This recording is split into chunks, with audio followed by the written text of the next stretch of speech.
Right, they're both very talented guys.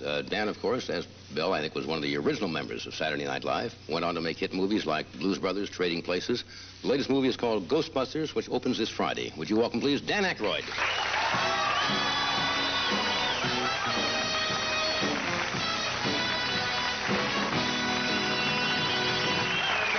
Good to see you. Good to see you. Boy, I'm incredibly nervous. You look resplendent tonight, sir. Just tremendous. It looks a little high school promish, doesn't it? Well, that's okay. You can carry it, I think. Yeah. This is me. How you been?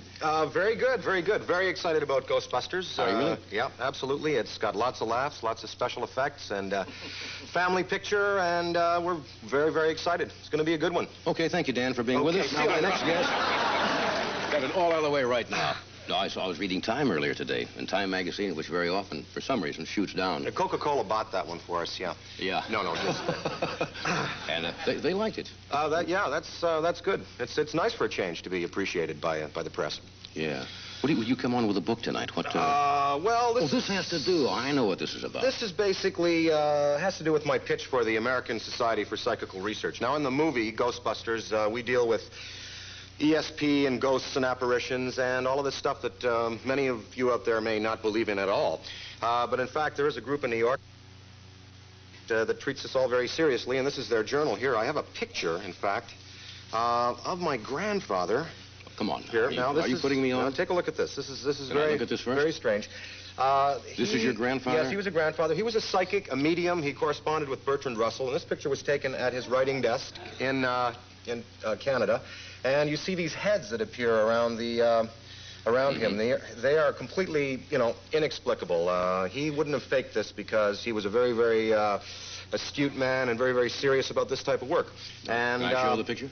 Sure. One of the now, who took the picture? The picture was taken by a friend of him, a friend of his, and your grandfather now is. That is yeah. So your grandfather's down below. He's the one down below, and the guy on the.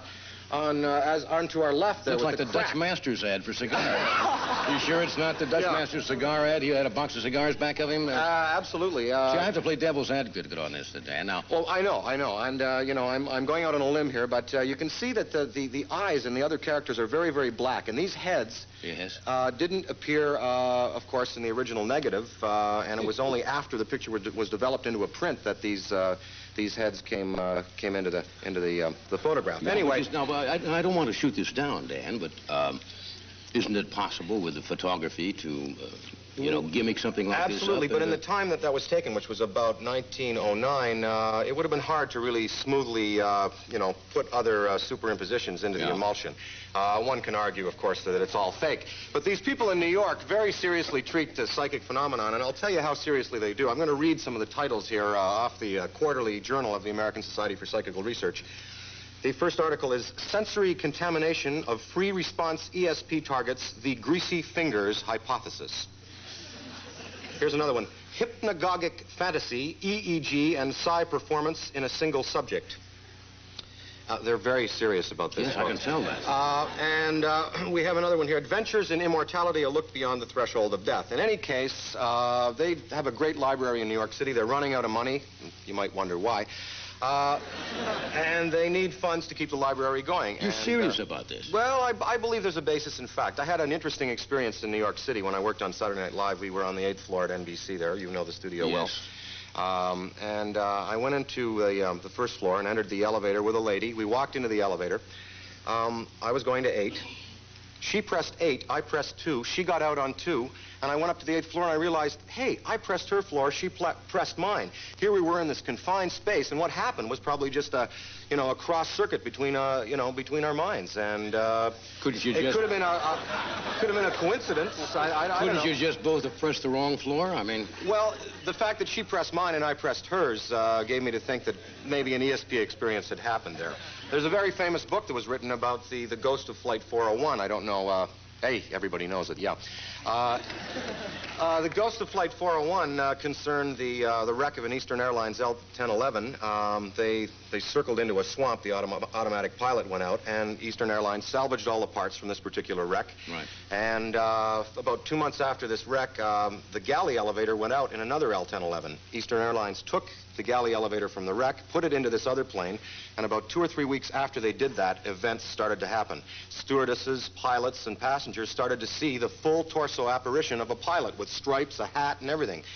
And it got so bad, it got to the point where Eastern Airlines had to issue a directive saying, hey, don't talk about this. Yeah. And eventually it got to the point where they have a blanket policy that they don't use parts from wrecks. And this is, you know, documented. And if you walk up to an Eastern Airlines pilot and say, have you seen Don Repo lately? You're going to get a very strange look. Because I won't do that. No. So this is the guy, Don Repo. Apparently he had a name and was identified by pilots even after death. Outside of the lady on the elevator, have you had any other meaningful experience like that? I had a dream before my maternal grandfather died. He was a very... This is, no, this is paternal great-grandfather. Oh, yeah, paternal. Had a dream that he was waving goodbye to me, and the next day got a telegram saying he was dead. And he was, there was no forewarning at all. He was healthy and died very suddenly, you know, at 83 years old. And I figure there's something to it. I don't know. I'm sure if you canvassed people out there in the audience, you'd find someone who's actually had a paranormal experience. Oh, yeah. But in Ghostbusters, folks, we're treating it all very lightly, lots of laughs, and all the visual effects and everything are there to make you laugh. So, okay. You know. We'll do this, and we'll be back for another the Ghost parapsychology. Yes, yes.